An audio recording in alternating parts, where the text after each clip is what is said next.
Spring is here. I can hear the birds outside. But is the freight here? Well, let's take a look. Stay tuned. We'll get into it.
Yes. Good morning. Good morning. Good morning. It's Monday, March 11th, the 71st day of the year. And we are live. Sorry. And we got our coffee. I got my coffee in. Oh, let's get rid of this here. We got my coffee in the Iron Maiden mug today because that's my favorite band ever. And, well, yeah. Although there's some new favorites popping up, but you guys don't care about my musical tastes. Speaking of music, I actually started working on learning my new recorder, so hopefully I might have a track up, or two. Follow me on my other social media if you want access to that, because I probably will not put that up on YouTube here. Let's see what else. Oh, there's some news out there. Well, no, I should probably keep that to myself. Yeah. Mrs. A told me something interesting, and yeah. Anyways, sorry about that. That was dumb. That was dumb of me to do that. But anyways, if you're watching replay, thank you very much. I hope you're enjoying this, or maybe not enjoying it. I hope it's doing something for you. Every day I wake up, what's my purpose in life? What's my purpose? It's definitely not to drive a truck. Although I did enjoy that, I think my skills are better served here instead of fighting, a dealership for parts and or labor charges or slave labor charges. So, anyways, spring is here, and I hope that everybody's got this. Well, spring freight should be popping up right now. And so we're going to take a look at that. We're going to look at the 123 load board. Of course, that's the load board I promote, but we're also going to look at the DAT board to see what they're saying on the load volumes. Now, I do have to find a load for a truck. He got empty about 24 hours earlier than I thought he would because the customer took him early. He's got a hustle to him. That's really good. But it deliver on a Sunday instead of Monday. There's not much going on where he was at, so it's been. So so this won't be one of these hour and a half long live feeds like I've been doing lately. So we'll just get straight to the point. I haven't been really paying attention to the news as far as like what's going on in the freight world, like what companies are going under or what companies are doing well. I know that the company that bought Convoy is having some backlash with that, which, it's amazing to me. Actually, no, it's not. It's not amazing to me that the upper level management isn't better prepared, isn't better, like they should have known that if they used the name Convoy, that there was going to be some lash at that, right? There was going to be like, hey, we want our money. So imagine this. Imagine you're a single truck authority, or maybe you had 10 trucks and you had a lot of invoices with Convoy. And then all of a sudden Convoy goes, man, we're out, right? And you're like, oh, okay, well, you just kind of put me down. I just had to lay off 9 drivers. I had to get 9 trucks repoed. I've only got my own truck now, and I'm really struggling here. And then Convoy goes, hey, by the way, we're back. Kinda. Oh no, we're not the ones that owe you money. You got to talk to those people. Like, didn't somebody in upper management think that out? Like maybe you ought to change a few things before you come back as something, thinking that you're going to reestablish. That was the other thing. They said they were going to reestablish, the carrier relationships that Convoy had. Yeah, the ones that had the deepest relationships got the most burnt. So why would you want to do that? You literally have the carriers that were struggling with the scraps. Why would you put yourself in that position? Because upper management doesn't know what it's like to be in the trenches. They don't know what it's like to be boots on the ground, dealing with the customers, dealing with the shippers, receivers, dealing with the problems that truck drivers have, like such as parking, fuel prices. You can't even come out of a TA without, if you want a cup of coffee and a sandwich that's probably processed and no good for you, you can't come out less than $10. And if you've got the big fuel tanks, you're putting probably almost $1,000 into your fuel, and and then you got then you can't even get phone support whenever there's an issue with the shipper receiver, which is usually almost every single time, it seems like. So imagine, see, upper management don't know that. Upper management have lost or never found that level. They're in, you're in the trenches, not them. And so a great CEO, a great manager, a great owner, a great fleet owner is the one that's got boots on the ground and has got his temperature. He can take the temperature of what's going on. If the drivers are struggling, let's figure out why. If just like if I was a corporate head at a facility and there's a ton of negative reviews on truck drivers picking up, from truck drivers picking up or delivering, I would it's just me, I would want to figure out what was going on. Why is our process not efficient? There's frustration when you've dealt with all these things that I just told you, and then you get there and there's a line of 20 trucks and you can barely communicate between the drivers. You can't even communicate. If you do this on the window of the shipment receiving office, man, they will give you the 3rd degree. And but yet, if you're rude to them, they can write you up. They can ban you from the facility. Blah blah blah blah. Right. So it's and again, this is kind of the struggle of this has been the eternal struggle. This is this is just how life is, right? So I guess I've just answered my own question.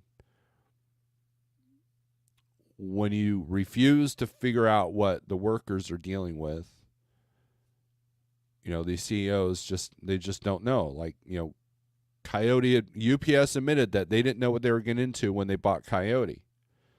The C.H. Robinson executives did not expect how volatile things were going to be. Well, yeah, when you were able to sell freight to a truck for $1 a mile, you didn't think what that was going to look like on the other side. And I think about that often because there was an area I was looking at. So I had a truck empty. I got him up to Cheyenne because he needed to be near Denver, and the Cheyenne load was paying a lot better. So he deadheaded to Denver to get his truck work done. Well, the truck was done quicker than we expected. And now I'm scrambling looking for a load out of Denver on a Friday afternoon. Now, I did manage to find him something that picked up on Sunday. You know, we were dead in the water. And it wasn't the best conditions. But I was seeing stuff, full loads, 45,000 pounds going for 90, 95 cents a mile. It wasn't a partial. And anything above $1.40 was like either, you know, and look, I get it. It's Denver. That's how Denver is. But, I mean, come on. 90 cents a mile, 89 cents a mile. I think I took a picture of that. I don't know if I did anything with that picture. And, yeah. Ghost Cat, that's what we end up grabbing. We end up grabbing a load out of Golden, light can load, that was actually paying pretty decent. So, especially for the area. So that's what we did. So, haven't seen you in a minute, Ghost Cat. All right, so let's go with the comments. There's not many. My YouTube has taken a dump. I don't know it's because I've been inconsistent on my live feeds, probably, or that I've just bored the crap out of you guys. But my sub count's gone down, and the amount of people in the chat have gone down. So, but I appreciate every single one that are in here. I do pay attention. You know, I've always said I don't pay attention to the number. I really don't as much. But when YouTube sends you a notification, here's what you've done this week. I notice like some numbers going on, like, oh, man. So maybe I need to pay attention to that a little bit more. So if my goal is to become a YouTube millionaire like Thomas Wilson thinks I want to be, so we're going to try. We're going to try. So Daryl Worth, good morning. Hope all is well. Humberto, the trucking guy, good morning. Randy, good morning from Boynton Beach, Florida. Gerardo, sorry. I keep doing that. Good morning. Mr. Gomez, how about that? Trucking with T-Bone, good morning. Hope all is well. Ian MacArthur, good morning. Alfalfa, good morning from the Easy Chair in Ohio. There you go. Good morning, says Shannon. I guess Shannon had a pretty long live feed. I stepped in to say hi, and that was long enough. And now Shannon's live feeds, she's been kind of kicking it here. She had almost like over 50 people in her live feed, and of course she's getting a lot of the creeps now because she's doing it in the vertical mode. So, here's the YouTube thing. So if you put your live stream in vertical mode, YouTube might put your stuff in the shorts feed, recommended shorts. It's kind of like Instagram, where Instagram you can randomly come across live feeds that are going on. And what was interesting is the first time she did that, I accidentally swiped up because I was trying to make a comment, and I noticed some very interesting stuff that was also in the recommended live feeds. Like there was one chick in her pajamas just sitting there, like you're hanging out with her. It was weird. And then there was another one where I couldn't understand the person. It was another chick. She was sitting at a table or something and talking some language, and I was like, wow, this is why Shannon's getting the creeps from this vertical mode. So I went back to the original video, and I don't like the new YouTube update on that. One of my phones updated to the YouTube app, and the other one didn't. So, but anyways, but Shannon is getting some traction thanks to those live streams. So, but good channel. Go check out Shannon. She's very honest and forthgoing, and she tells you about her victories and struggles in the trucking business. And she's also a contractor here at Like Trucking. So, Scorpion Trucker, good morning. No mice morning from Cadillac, Michigan. Waiting for a receiver to open. Fifth stop at 22. Nice to have a clean truck again. I bet you that feels good. You know, as much as my truck sat, I never dealt with the mice. Of course, I never found evidence of any mice inside or outside, but I do know that my truck was a cat playground. And so that probably is what kept them out. You know, like our two cats, when they were outside, they would hang out underneath the truck. And to the point that, like, before I would most of the cats would take off if I go to start the truck up. But yeah, there was one time I had to, just tap the brake a little bit to get the air to, like, go, and then that would scare the cats away. But so that's probably why I never had a mouse problem. Plus, I live in the city, so I guess you get mice in the city. Look at the rat problem in New York. So, anyways, Scorpion saying hi to Shannon and Dee Dee. Glenn, what's up? That was quite the effort, Steve. Thanks. It was definitely a challenge, but sometimes I'm up for a challenge. It's okay. The important part is you understand it was a challenge. See, that's the thing. If you dispatch a driver that doesn't realize that, hey, maybe Denver's a crappy place to be trying to find a load out of on Friday afternoon, and they get mad at me, that's probably not a great thing, right? But the fact that you understood what I was up against and were willing to do what needed to be done, we're good. So, Ghost Cat says, I sleep during days. Well, that's good. But you're not asleep now, are you? Jose, good morning. Trucking with T-Bone. Scorpion needs a truck cat. He does. He does need a truck cat. We have a couple of drivers that have cats in their trucks here. Not anymore. I would have loved to have a cat a few days ago, LOL. Look, we have one cat, and he's not a mouser. The one that passed, she was a mouser. But yeah, sometimes they're just like, hey, look at that mouse. That's pretty cool. And then they just go about their business. 6 hours to load, made it to Abilene, Kansas. We'll definitely have to notate that. No, I don't drive anymore. I sold my truck and trailer. I'm just a manager at this point. So I've moved into the office, my home office, my little cubicle set up here and the whole 9 yards. Desert Okie Pam, good morning. T-Bone, vertical mode kills my OCD. It goes against anything video related I was taught, right? I know. I agree with you. I refuse to, I tried it. Look, here's the thing. It's Shannon's personality that they're going for too, because I tried the vertical thing on the small channel. I got like 10 people in there. I was not getting the random people finding feeds. YouTube's like, yeah, you're kind of ugly, dude. So we're just gonna keep you on the back burner there. So it did not work. My experiment did not work. So horizontal only. I'm gonna start a new trend. The anti-trend trend. That's the trend I'm gonna send. Pop Tart, good morning. I've been in Miami, Florida for the last 2 weeks for spring break, and I bought another new truck down there, but it's got so bad. What is going on down there is insane. What is going on down there? Oh, Shannon asked the same question.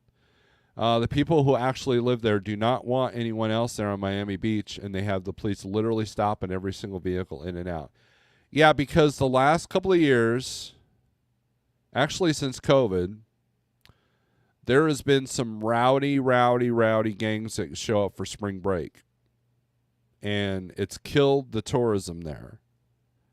I mean, I'm talking like street races, violence, shootings. Like, they have brought a lot of bad apples down there.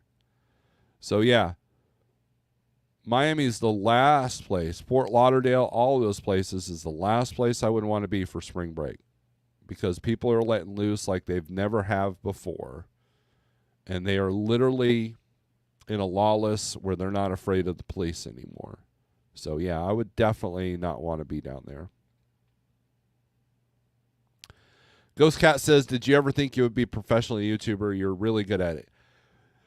No and no. I'm not good at it. I'm just a guy with a microphone that knows how to talk to a crowd at times due to my music experience. So I just kind of, and I speak what's on my mind usually. Sometimes I got to put the filter on and not be 100% in everybody's face, but at the same time, I am not professional yet because, well, my numbers speak for themselves. DWI checkpoints on every single corner. You know? I'm in for an interesting day with this snowstorm. I have not looked at the weather. We should probably do that first after I deal with these comments here. They are charging over $100 for parking. They got to make their money.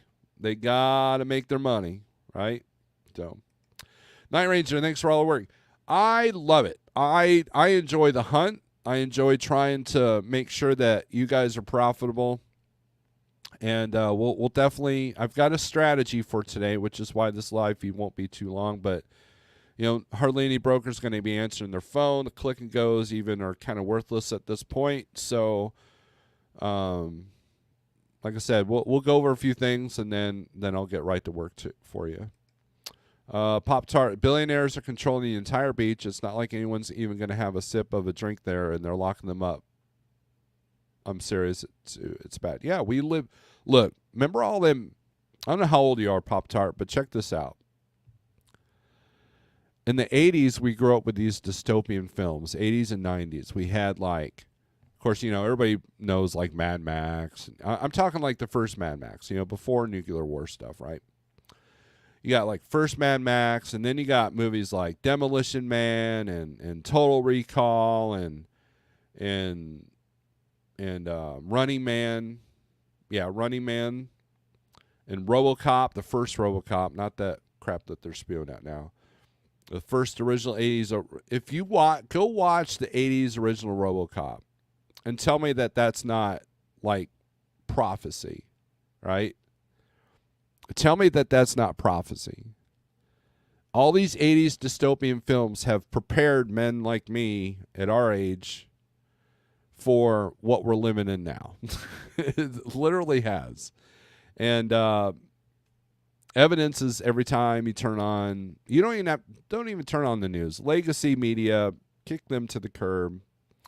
But just look at boots on the ground. The people with the cameras on the street. You know, they're showing you the truth. There's a live stream of Kensington Avenue that happens every single night. There's like 3 cameras. There's like 3 different channels. And if that doesn't raise any alarms that we need a revolution, I don't know what will. Let's be honest with you. Oh, got to get off that soapbox. No wonder my sub counts are hurting because YouTube don't want that out there. So, Josh, what's up? Sorry, I've got some deliveries coming in right now. Sorry, I love you all. Bye. Thanks for popping in, Pop-Tart. Send me to the chaos, says CB. Laredo, Miami, don't scare me. I love giggling at danger. You know, when you hang out at the truck stops in Laredo, man, they're armed, not non-armed rent-a-cops, but armed rent-a-cops that patrol the parking lot there at a couple of truck stops there in Laredo. Does that make you feel safe?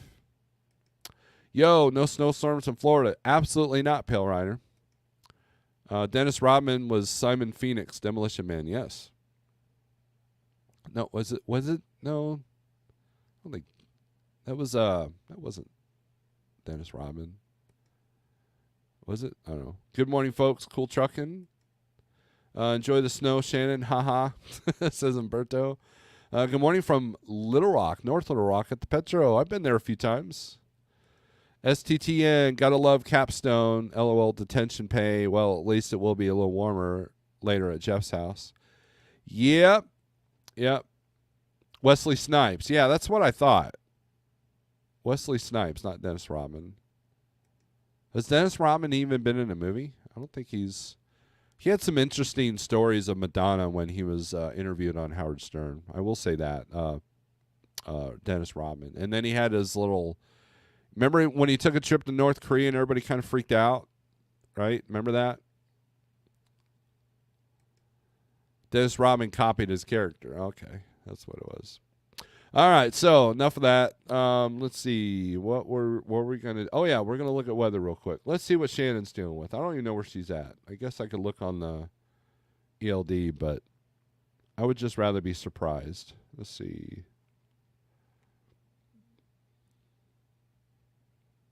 Get the screen up on here.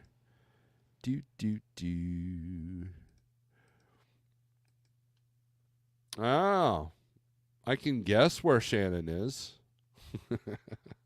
Actually, I do know. I do think I know where she's at, because her and I talked for about 2 hours on, I want to say Friday, before one of my drivers needed me. So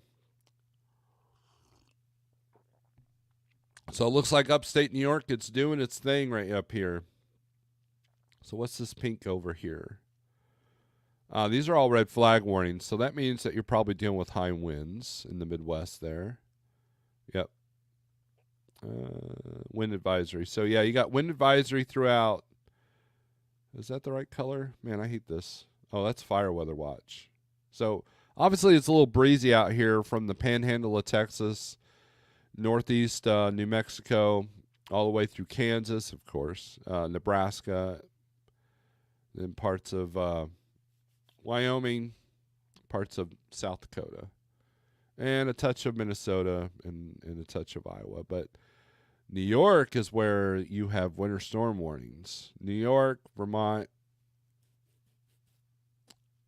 so New Hampshire, that area is all jacked up with snow. My guess it's probably lake effect snow as this happened. And then you got this purple and blue. Let's see what that is. Freeze warning. Oh, wow. You got a freeze warning in northern Alabama and northern Georgia. That's interesting. What's the blue there? Frost advisory. So, yeah. And the reason why there's a frost advisory probably for the crops. So we got to make sure. And then what's this color here? Wind advisory. So from North Carolina, actually from North Carolina all the way to Maine, you've got wind advisory. So looks like you got a little bit of turbulence going on here, Shannon. So you got to be careful. So, all right. Randy says we'll be working for fuel money to Matt's. That's about how it's going to go down too. Let's see. I'm going to put the 1, 2, 3 up here, and then I'm also going to sign in the DAT, see what's coming on, what's going on, not coming on, going on. We're checking to see if the spring freight is volumes have picked up. We'll see what's going on here. I was at Lowe's. I was helping a friend of mine Saturday deal with some plywood. His truck got stolen a few years ago right outside of his driveway. And so when he got another vehicle, of course, F-150s are too expensive. So he just went and got a car. And so he needed for me to help him grab some wood that he needed because the homeless were breaking into his garage. This guy doesn't live in the best neighborhood. And so he needed to board a few things up.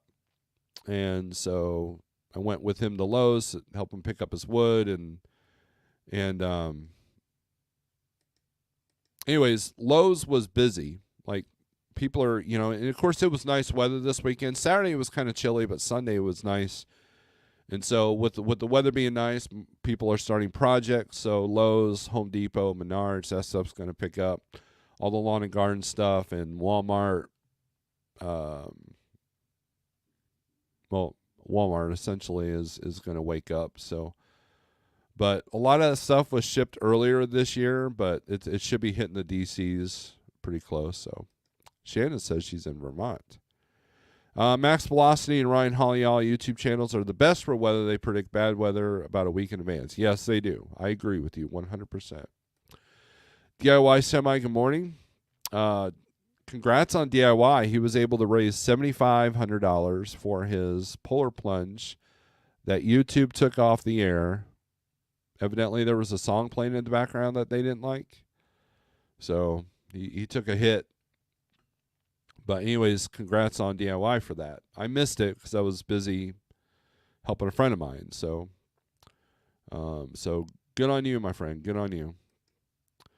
Shannon, you never put your exact location. Come on now. Friday afternoon to find the load is really the challenge sometimes. Yes, it's always the challenge. It's not sometimes. You can be in Columbus, Ohio, and you got to sort through all the crap, and you got to find that one magical load that someone else dropped off of to keep going. By the way, this is the market map for van that we're looking at here. I'm light too. Yep, Glenn is light too. But yeah, you got to be careful. That's the thing. That's it's funny. A lot of drivers they want light loads, and I get it. I was the same way. And but then when you got storm systems that are coming in that like that, it can make it for a hairy situation. So that's one of my strategies, right? So if I let's say I'm looking out of Columbus, Ohio, I'll do 150-mile radius, look at the load ratio. Okay, wow, there's 700 loads available. So I'll bring it down to 50, see what that pops up. And if there's still a pretty high number, then I'll put 30,000 as the weight limit. And then see what that filters out. And that way it keeps the truck in the light. But in a situation like I had a driver, in Denver, we weren't worried about weight. We weren't worried about too many things. We just wanted to get him out of there, keep him moving, because he had a fresh clock. He was ready to go. And I didn't see the point of sitting for 4 days or anything like that. I didn't. But also, what made it a challenge was that the loads 600, 700 miles away would have put him at 90 cents a mile anyway. So we were trying to find the best paying thing. So it ended up being a light load. And, that's the thing. When you go cheaper, go light. Unless you're going through Wyoming, then you might want some weight. But yeah, so there's a strategy. There's a method to my madness. I was demonstrating that to one of my drivers the other day, and there's a method to my madness. So anybody who's been on the phone with me as I'm looking for a load, you can kind of see how my brain works. Shannon says it's snowing like crazy. Yesterday it snowed, then melted. It was 44. Today it's 28. Yeah, a little bit different story. I will be driving to Rochester, New York, empty. Oh, yeah, because you had to deliver today. Yap is the snow day. Angel, what's up? I haven't seen you in a minute. I've been watching your story on Facebook. So be safe, Shannon. Driving empty. Shannon did it. Vermont, the state's so small you blink if you miss it. Yes. Yeah, it's very small. So yeah, same thing with Rhode Island. You're on the interstate for 5 minutes. Everybody saying hi to Jeff. Good morning, Truckers Education Network. So, anyways, here's your. Looks like it's early yet. Looks like Kansas is lit green. Let's take a look what's coming in and out of Kansas, shall we? 234 a mile to go to Fountain, Colorado. That's pretty normal. So let's do the highest rate per mile. That's probably the best paying load. No, you got. No, this is by overall rate. So this will bring up a lot of the long haul stuff. And of course, Elwood, Kansas to Portland, Oregon, 227 a mile, $4,000. 16,000 pounds. That might be a good one. But then you got to get out of Portland, and you got the Portland state tax and blah, blah, blah, blah, that kind of thing. Nevada, so a lot of stuff going out west because no one wants to go out west. So if you can get see, here's the thing with the west, right?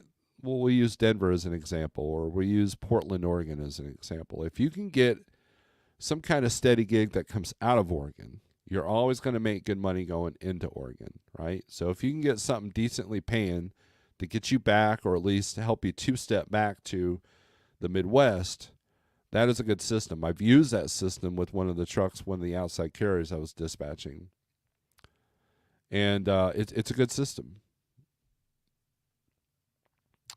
Define the great spots out of bad areas. So you're making your money both directions. That's how you create consistency. Let's see. Let's look at this load. $3,000, $218 a mile to go from Clearview City, Kansas to, the name is so long I can't read it. Oh, actually, it's Williamson, Massachusetts. Wow. Rate checks. There's not even a cargo chief on this, but they're at $218 a mile, $3,000 to go back to Massachusetts. If you can get, that's actually not too bad coming out of even like out of western Kansas. Or no, it's eastern Kansas. I'm sorry, that's around Kansas City. So Kansas City is a kind of a bipolar market. It can be good for a minute, and then all of a sudden it'll be like, what are you and why are you here? You know, that kind of deal. Let's see.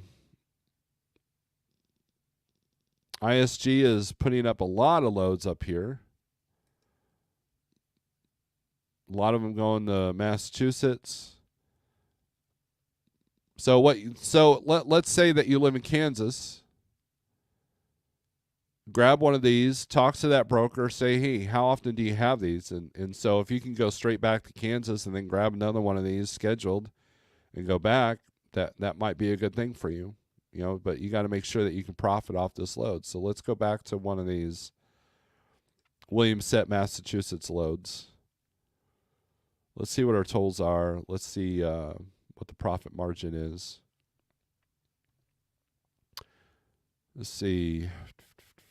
$20 in tolls. That's not too bad. 7-Eleven profit per day based off of 6 miles per gallon fuel. Decent credit rating. Look at the return loads, though. 2 return loads. Actually, 2 loads just coming out of that area. So that's where you need to negotiate a little bit better because you're going to take a hit coming out of there. Now, they're showing this as a total profit of $1.55 a mile or $21.34 after fuel. That was obviously that's before your carrier's cut and all your other fees as well. So let's see. What's this Longmeadow? Let's take a look at these. And I bet you this might be the same load. Here, let's take a look. Similar miles, all that kind of jazz. Yeah, so they're probably just, you know, so who knows what the real city is. Cargo Chief's got this at $27.33. So the fact that they're paying $3,000, they're not saying if it's multi-stop or not. And again, the numbers are similar, $1.55 a mile. So I imagine it's probably this one and same load. Let's put this on. Let's go to inbound. So I'll show you inbound. What's the highest load paying going into Kansas? And this one pops up.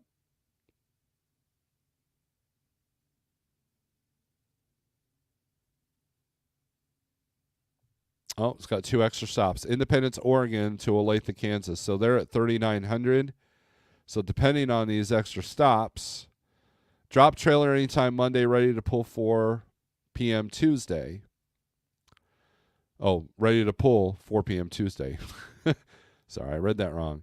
So there's a drop trailer. So there's a little bit of time on this load. So you're going to have to take that 3,900 if you don't negotiate any higher and divide that by the number of days this load's going to take. So, and just remember that this drop trailer is going to add to that. Looks like it's light, 67.47, so you should make decent fuel mileage, especially after you get out of the mountains there. But you have to definitely watch the weather. There's no toll costs, but they're at $1.38 a mile. So there you go. There's something that can be done. Again, multiple stops. So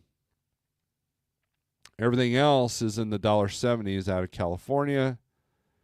Laredo, Okay, here's one, Massachusetts to Olathe. So this would get you right back to Kansas at $1.36 a mile. Okay, so now you got to take that $2.18 a mile if you're a horrible negotiator and can't negotiate a higher rate.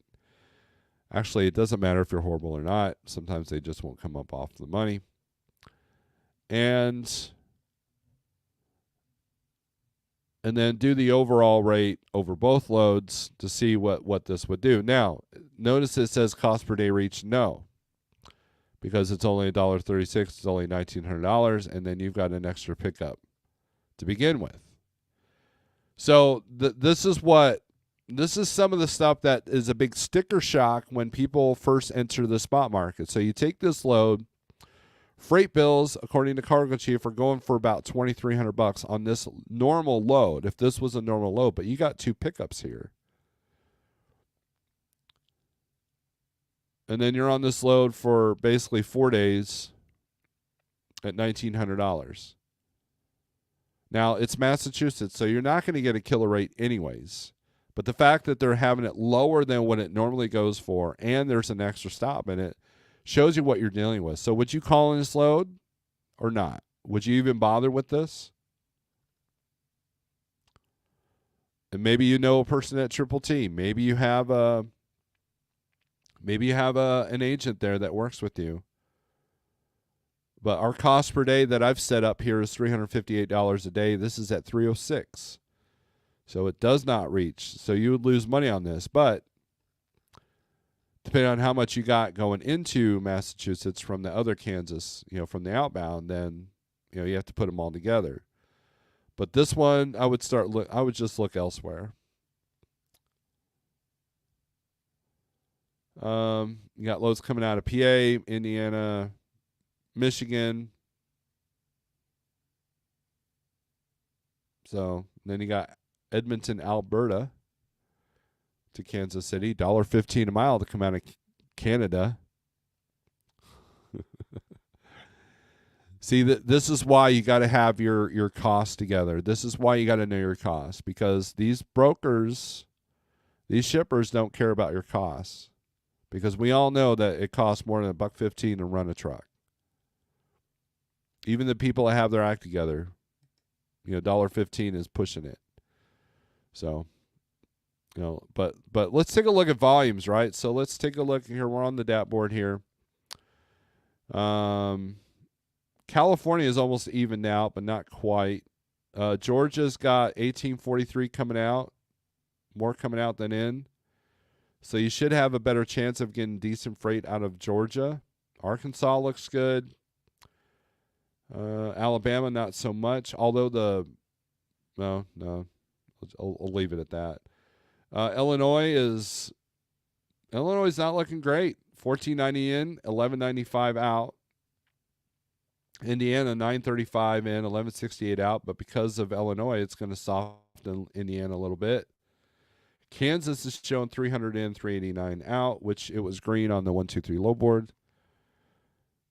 Let's see what Ohio's doing. Let's see what Missouri's doing. Missouri, 629 in, 799 out.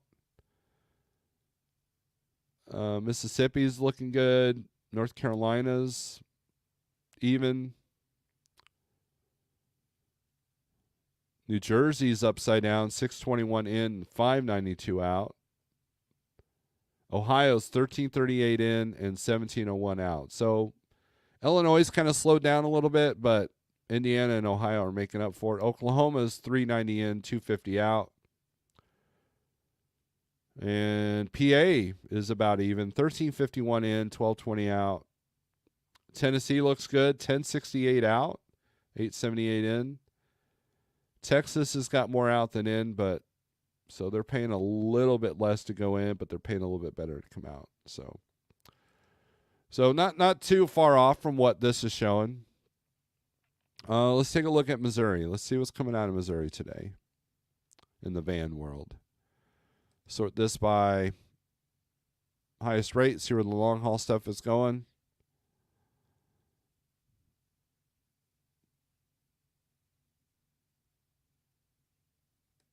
Vermont is small, Jeff, but the snowstorm not. Stay only in Vermont, LOL. Facebook keeps timing me out. I don't know why. Huh. Good morning, Steve. I will rewind and watch the replay. Thank you for showing up. Gary, Facebook is a joke. The true garbage. I believe that. Wildwood, Florida to Louisville, Kentucky, please. All right, we'll take a look at that. Find loads.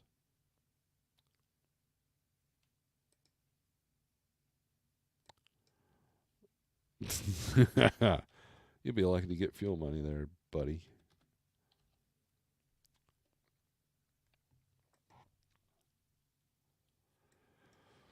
Oh, Randy.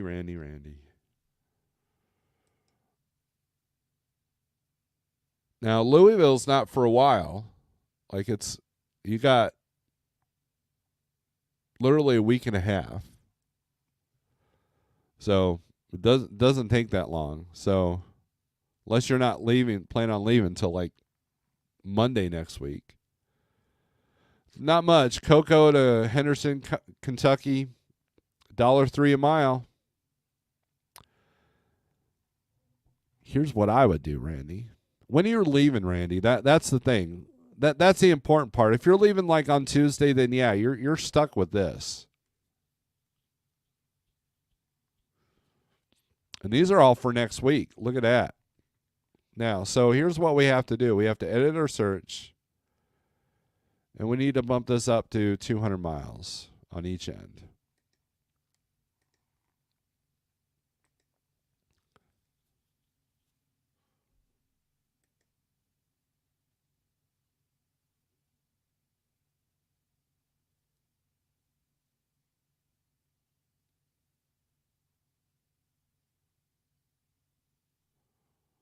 While we're looking at that, CDN says, Steve or anyone in the chat, how many loads did you book specifically from 123 load boards last week? How many of those loads were you able to negotiate more for those loads? And what load board do you find is easiest to negotiate a better rate? Does it make a difference if specified a load board you found the load when you email or call a broker? Okay, so I'll answer that one. No, well, I'll answer both of them. So your first question, I did book a load last week with 123. There's an instant message service that popped up. I used it. The broker called me. But as far as which load board the load board has nothing to do with negotiating with the broker, because I've been ignored. I've been yelled at by people off of both load boards. Now, the only time that they've never asked me, the only time that a broker asked me, what load board did you see this load at, is if the load's already gone and they forgot to take down the posting. But it does not make a difference. I know what I need for the driver as far as what the rate they need, and I price accordingly. The cargo chief and the 30-day average, they're just guidelines of what has happened. And I can kind of, like, after making about 10, 15 phone calls, I can kind of figure out where everybody's at. Or I can look by the postings. Now, as you can see, you got Orlando to Murfreesboro, Tennessee.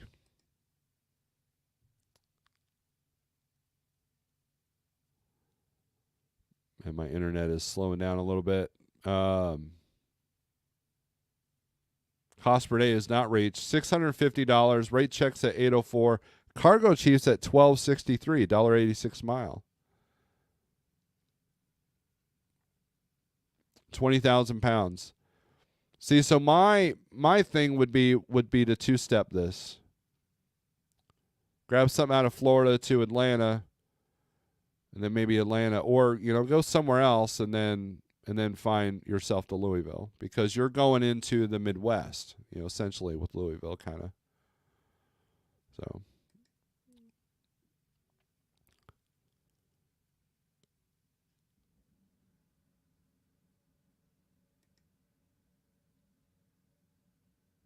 Edmonton, Alberta, you really need to negotiate. Some brokers and shippers don't want to pay there. I did have loads pay only $1.70, and I ended up taking them for $280. Hazmat load from Edmonton pay good and was normally the ones I take. Well, yeah, hazmat needs to be. So you're leaving this Friday, right? So Friday the 15th. You still got to like 1, 2, 3, 4, 5, 6. You still got like almost a week. Like at least 6 days.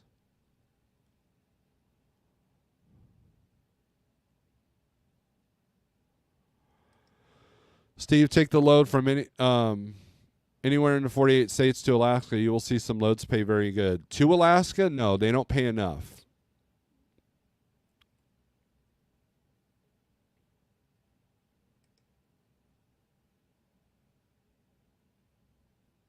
They do not pay enough. And Alaska's not even on this map. So we'll go to the DAT. There's one load going into Alaska. Let's take a look at that.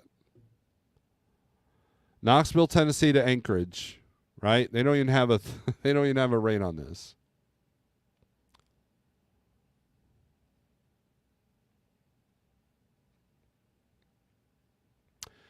If you go through my channel, I did a video about trucking to Alaska. Because that was the thing at Landstar. You usually saw those on the Landstar and someone would see, oh, this load's paying like 15 grand. That's a lot of money. But when you broke it down per mile, it came out to about $1.80 a mile.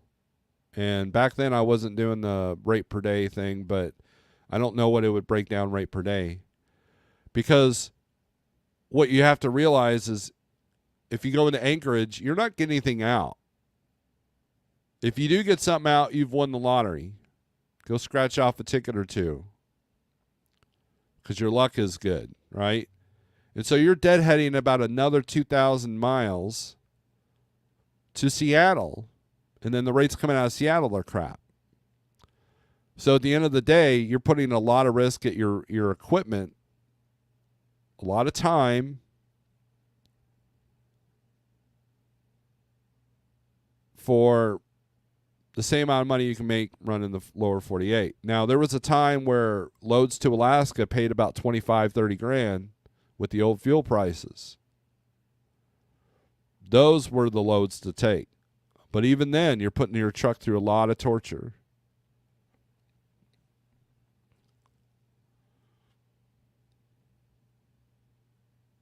Okay, Umberto and CDN talk about his new truck.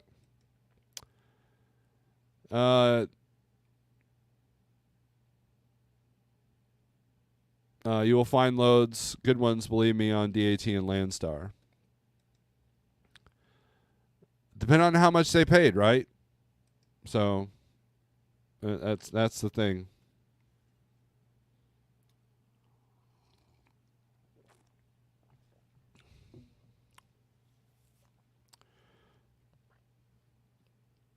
All right, so let's take a look at reefer here.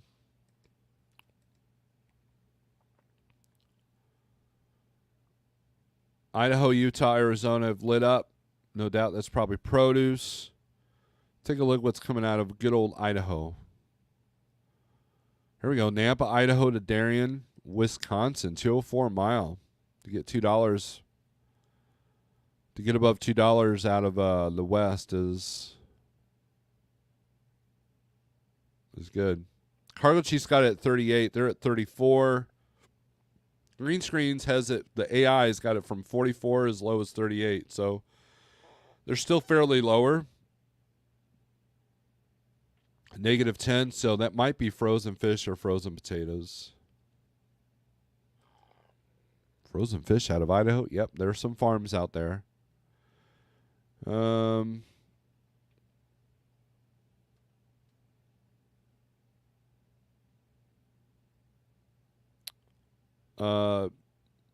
Idaho to South Bend, Indiana, $2.19 a mile, 3,200. Boise to Chicago, $1.99.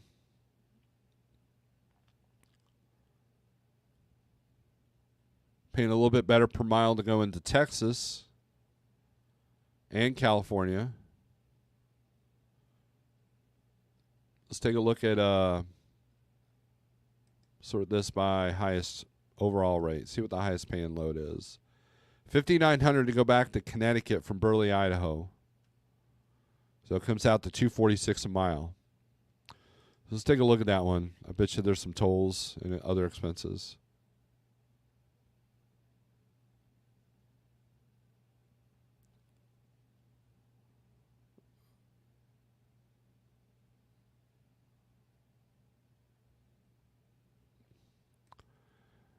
There is a YouTube channel, James. Something that he used to be a Walmart driver, a lease op trainer. Now he's hauling to Alaska, and he shares all the information about reality of going to Alaska. That would be pretty cool. I'm not talking about the 15K. I'm talking about the ones for like 30K from Seattle to Anchorage on the reefer. There you go. That is a good one, right? But I have seen Landstar post on the DAT board loads going from like Laredo to Anchorage for $15,000. So from Seattle, that's a different story. But you're not American, you can't go. CDN. Canadian loads to Alaska, some are good, but for us, the problem is to go back to Canada is absolutely nothing back to Canada. That's probably, that would be a challenge. Okay, so let's take a look at this load. $138 in tolls on this one. And they're 59, so I wonder if this has got multiple stops on it. Or if they're just like recognizing that the market's heating up a little bit. Let's do the highest rate per mile, see where that's going. Rate per mile. $314 to go back up to Washington from Idaho, so $1,800.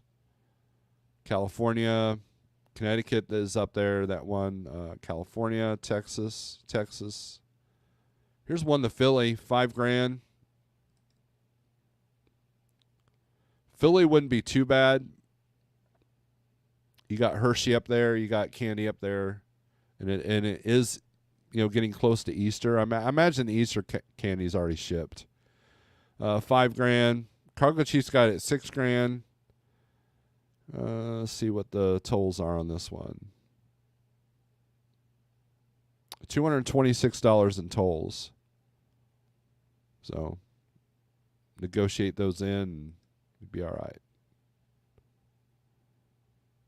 Here we go. This is the one I would do. Sugar City, Idaho to Marshall, Missouri. $221 a mile.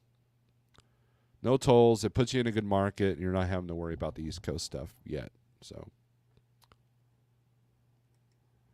good day, sir. We are finally making the turn back to decent health. Good. We don't need to lose you. That would be sad. All right, so looks like you're. Let's do some step deck and some flatbed. I bet you it's still half red. Yep. A little bit more yellow. Oregon and Idaho have lit up. California is still always green, but I don't know what let's see what rates are coming out of California on flatbed. See where all of them are going.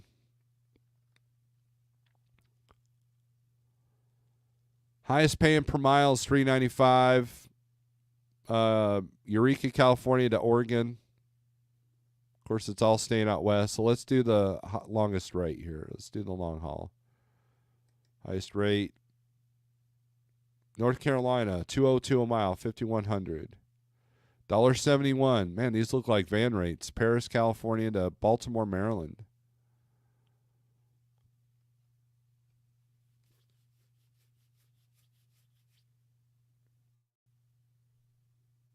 Let's do an experiment here. So, flatbed from Paris, California to Baltimore, Maryland is $1.71 a mile. Okay, that's what they've got it posted for. So let's do rate check here. Paris to Baltimore.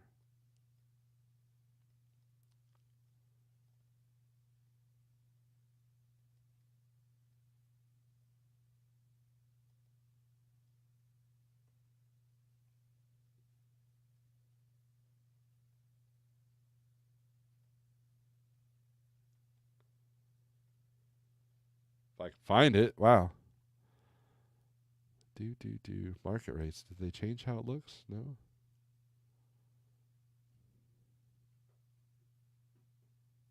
Oh, okay.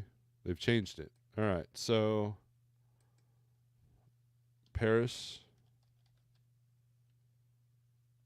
California to Baltimore.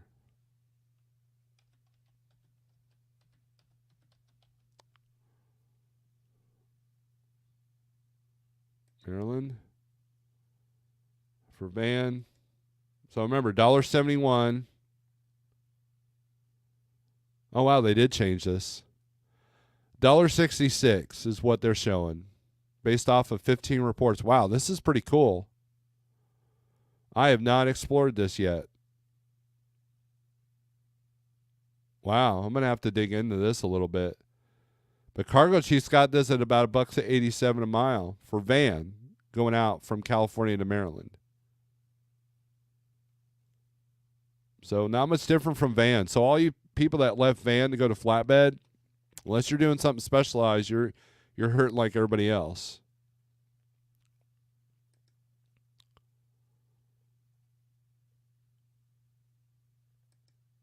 Everyone go subscribe to Humberto YouTube channel. Just before Christmas, his Peterbilt caught on fire and the truck was destroyed. He is a Landstar BCO. Well, hopefully you do all right, man. I'm glad you made it out. I got a weight loss tip. Get the influenza B virus. I lost 20 pounds to this dang sickness. Yeah, I see that loads from Laredo was the joke from Texas. I was taking loads from Mexico, IKEA to Toronto to Montreal, direct Landstar customers, but they lost that one, so now it's a real challenge. Yeah, it sucks when your normal agent or broker loses everything, right?